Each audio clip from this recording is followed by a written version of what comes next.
Hello friends, आप सभी का स्वागत है हमारे अपने YouTube channel special field special study में। आज इस वीडियो में हम बात कर रहे होंगे डीएड स्पेशल एजुकेशन के अंतर्गत एचआई, वीआई और आईडीडी तीनों ट्रेड के सेकेंड ईयर के पेपर नंबर 10 की, जो कि सब्जेक्ट है आपका इंक्लूसिव एजुकेशन। इस सब्जेक्ट का सभी बच्चे अध्ययन करते हैं, जैसे कि एचआई, वीआई और आईडीडी तीनों ट्रेड के बच्चे इस पेपर का अध्ययन करते हैं, अर्थात ये कॉमन पेपर है। और इसमें हम लोगों ने अभी तक 3.3 तक कवर कर लिया है। आज इस वीडियो में हम 3.4 कवर करेंगे। तो चलिए देखते हैं हमारा टॉपिक क्या है। सबसे पहले तो समावेशी शिक्षा के लिए हितधारकों और स्कूलों को संवेदनशील बनाने के लिए उठाए गए कदम, इसके बारे में हमें बात करना है। तो चलिए देखते हैं इसका उत्तर क्या होगा। तो समावेशी शिक्षा के प्रति जो हितधारक होते हैं, जो समावेशी शिक्षा को चाहते हैं, स्कूलों को संवेदनशील बनाना, विविधता का समर्थन करना, उसे अपनाने वाले माहौल को बढ़ावा देना, ये सभी चीज़ें इसमें शामिल होता है कि स्कूल में समावेशी शिक्षा लागू करने के पहले ये सारी चीज़ें जो हैं ये करने होते हैं। क्या क्या करने होते हैं? जैसे कि उस माहौल को बढ़ावा देने के लिए आप क्या क्या करेंगे? जागरूकता अभियान चलाएंगे, लोगों के दृष्टिकोण को बढ़ाने के लिए आप आगे बढ़ेंगे, उनको समझाएंगे, समावेशी वातावरण बनाने की क्षमता का निर्माण आप करेंगे। ये सभी चीज़ें अगर आप कर रहे हैं तो वहाँ पे सभी छात्र, चाहे उनकी योग्यताएं हों या वो ना हों, चाहे वो दिव्यांगता रखते हों, चाहे दिव्यांगता ना रखते हों, चाहे सामान्य बच्चे हों, चाहे दिव्यांग बच्चे हों, वो किसी भी पृष्ठभूमि से आए हों, किसी भी जाति, धर्म या लिंग के हों, वो वहाँ पे सफल हो सकते हैं और शैक्षिक प्रक्रिया में भाग ले सकते हैं। अब बात आती है हितधारकों को समझना। तो हितधारक कौन होते हैं? हितधारक वो होते हैं जो समावेशी शिक्षा को बढ़ावा देते हैं। समावेशी शिक्षा में हितधारकों में छात्र, अभिभावक, स्कूल प्रशासक, नीति निर्माता, समुदाय के सदस्य, दिव्यांग व्यक्तियों के अधिकारों की वकालत करने वाले जो संगठन बनाए गए हैं, ये सभी इसमें शामिल होते हैं, जिनको क्या कहा जाता है? हितधारक कहा जाता है। समावेशी शिक्षा के सफल कार्यान्वयन में ये अपना एक तरीके से महत्वपूर्ण भूमिका निभाते हैं कि दिव्यांग बच्चों को भी समावेशी शिक्षा के अंतर्गत ला करके गुणवत्तापूर्ण उनको शिक्षा दी जाए और उन्हें भी मुख्यधारा से जोड़ा जाए। आगे बात करेंगे हितधारकों और स्कूलों को संवेदनशील बनाने के लिए उठाए गए कदम। तो सबसे पहले जागरूकता अभियान की बात करेंगे।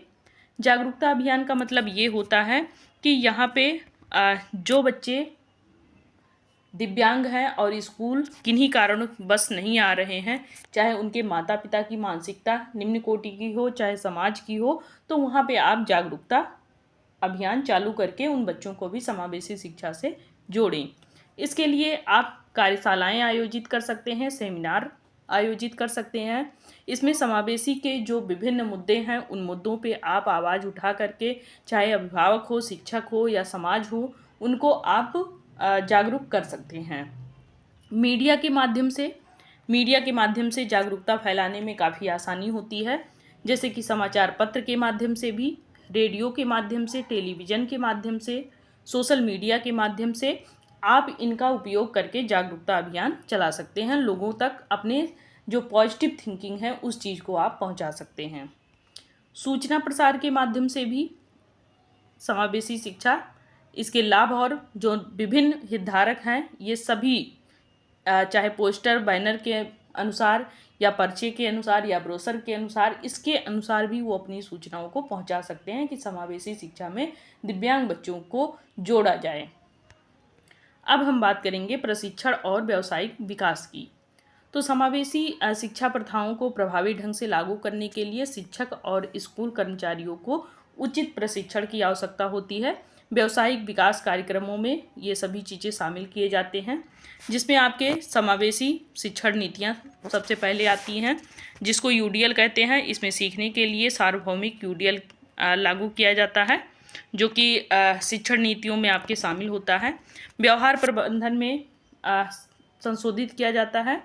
सहयोगात्मक शिक्षण रखा जाता है। सांस्कृतिक दक्षता यानी कि शिक्षकों को अपनी संस्कृति के अंतरों को समझने का यहाँ पे पूरा पूरा अवसर दिया जाता है। उसमें समझने में पूरा उनको ट्रेनिंग दिया जाता है। सीखने से क्या प्रभाव पड़ता है, ये सारी चीज़ें डिटेल में उनको बताई जाती हैं। अब हम बात करेंगे यहाँ पे नीति विकास और वकालत की। तो सार्वभौमिक जो शिक्षा है वो तो लागू ही होती है, लेकिन समावेशी शिक्षा को समर्थन करने के लिए और भी बहुत सी नीतियाँ हैं जो यहाँ पे वकालत करती हैं कि दिव्यांग बच्चों को भी सामान्य बच्चों के साथ में शिक्षा दी जाए। जैसे कि समावेशी शिक्षा नीतियाँ लागू करना। तो आप चाहे स्थानीय स्कूल हो, चाहे क्षेत्रीय का स्कूल हो, किसी भी स्तर पे आप समावेशी शिक्षा को बढ़ावा देने के लिए जो एक्टिविटी करते हैं, उस एक्टिविटी में आपके बहुत से लोग शामिल होते हैं। वही आपके कौन होते हैं, हितधारक होते हैं। और समावेशी शिक्षा को लागू करने के लिए काफ़ी हद तक वो प्रयास करते हैं कि इसमें आपके दिव्यांग बच्चों को शामिल कर लिया जाए। संसाधन उसके लिए आवंटित किए जाते हैं ताकि बच्चों को किसी भी प्रकार की समस्या ना हो अपने उस कक्ष में। विधायी समर्थन भी दिया जाता है। जहाँ कहीं भी दिव्यांग छात्र के अधिकारों की रक्षा नहीं हो रही है, उसको गुणवत्तापूर्ण शिक्षा नहीं मिल रही है, तो उन सब चीज़ों को पहुँचाने के लिए भी यहाँ पे बच्चों को विधायी समर्थन भी दिया जाता है। समावेशी स्कूल वातावरण बनाना। तो माहौल ऐसा होना चाहिए कि यहाँ पे बच्चों को हीन भावना का शिकार ना होना पड़े कि सामान्य बच्चे अच्छा कर ले रहे हैं और मैं दिव्यांग हूँ इसलिए मैं नहीं कर पा रहा हूँ। तो यहाँ पे ऐसे वातावरण ना उत्पन्न हो, इसके लिए भौतिक सुगम्यता वहाँ पे रखना चाहिए कि भवन में जाने के लिए भी दिव्यांग बच्चों को किसी भी प्रकार की कोई समस्या ना हो, कक्षाओं तक पहुँचने में भी उन्हें समस्या ना हो। शारीरिक रूप से जो दिव्यांग छात्र हैं उनके लिए ये सभी चीज़ें सुलभ हों। अब हम बात करेंगे समावेशी पाठ्यक्रम। समावेशी पाठ्यक्रम ऐसा होता है जिसमें जो दिव्यांग छात्र होते हैं उनको शामिल किया जाता है और उनकी क्षमता के अनुसार उनका पाठ्यक्रम तैयार किया जाता है। सहायता सेवाएं, आवश्यकता अनुसार उनको परामर्श दिया जाता है, चिकित्सा दिया जाता है, उनको व्यावसायिक प्रशिक्षण दिया जाता है, सहायक प्रौद्योगिकी उनके लिए लाया जाता है। तो ये सब क्या है, ये सब सहायता सेवाएं हैं। अब बात करेंगे सकारात्मक स्कूल संस्कृति की। तो यहाँ पे ऐसे स्कूल संस्कृति को बढ़ावा देना जो विविधता को महत्व देती हो, सम्मान को बढ़ावा देती हो तथा स्कूल की गतिविधियों में सभी छात्रों की भागीदारी को प्रोत्साहन देती हो। ये चीज़ें इसमें आपके शामिल होगा। अब बात करेंगे माता पिता और समुदायों को यहाँ पे शामिल करने की। तो यहाँ पे अभिभावक कार्यशालाएँ होती हैं और यहाँ पे अभिभावक को भी हर एक तरीके से ट्रेनिंग दिया जाता है ताकि वो बच्चों के शिक्षा में भी सहयोग कर सकें, नई नई जानकारियाँ उनको दे सकें। उसके बाद सामुदायिक साझेदारी होती है। समावेशी शिक्षा जो है वो पहलों का समर्थन करती है कि नए नए जो चीज़ें आ रही हैं उस चीज़ को कैसे सीखना है, कैसे करना है, संसाधन का उपयोग कैसे करना है, ये सभी चीज़ों की यहाँ पे ये पहल करता है। स्वयंसेवी कार्यक्रम भी चलाए जाते हैं। अब हम बात करेंगे निगरानी और मूल्यांकन की। तो इसमें सबसे पहले बच्चा किस प्रकार से कार्य कर पा रहा है, उसकी क्षमता जो है वो किस प्रकार से विकसित हो रही है, उसमें सुधार कैसे आ रहे हैं, इसका आकलन किया जाता है। फिर फीडबैक लिया जाता है उस बच्चे का, अभिभावकों से, शिक्षकों से, हितधारकों से, सभी से फीडबैक लिया जाता है उस बच्चे के बारे में कितना बच्चा अच्छे से सीख पाया और कितना नहीं सीख पाया। आगे बात करेंगे डेटा संग्रहण की। तो समावेशी शिक्षा के प्रभाव का मूल्यांकन करने के लिए शैक्षणिक प्रदर्शन, सामाजिक एकीकरण और समग्र कल्याण सहित छात्र परिणामों का डेटा एकत्रित किया जाता है, उसका विश्लेषण किया जाता है कि कौन सा बच्चा किस चीज़ में पीछे रह जा रहा है, उस पर कितना कार्य हमें आगे करना है। ये सभी चीज़ों का मूल्यांकन करके रखा जाता है और उनके जो भी हितधारक होते हैं उनसे भी संपर्क किया जाता है, उसके बारे में बताया जाता है, उनको ट्रेनिंग दिया जाता है, उसके बारे में जागरूक किया जाता है।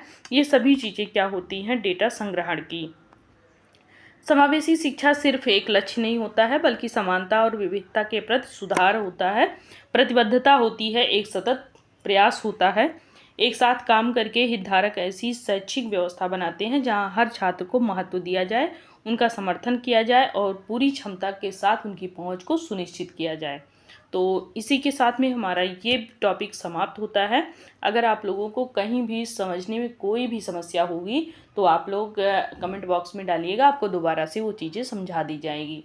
ये पूरे जो आपके सब यूनिट है, इसका जो टॉपिक था ये था कि जो हितधारक हैं वो बच्चों के प्रति उनका कार्य क्या होता है। तो हितधारक में कौन कौन आते हैं?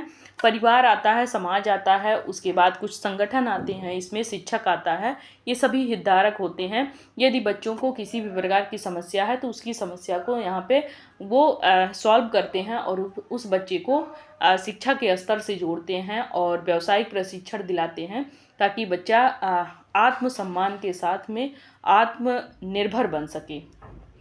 तो इसी के साथ में हमारा ये टॉपिक यहीं पे ख़त्म होता है।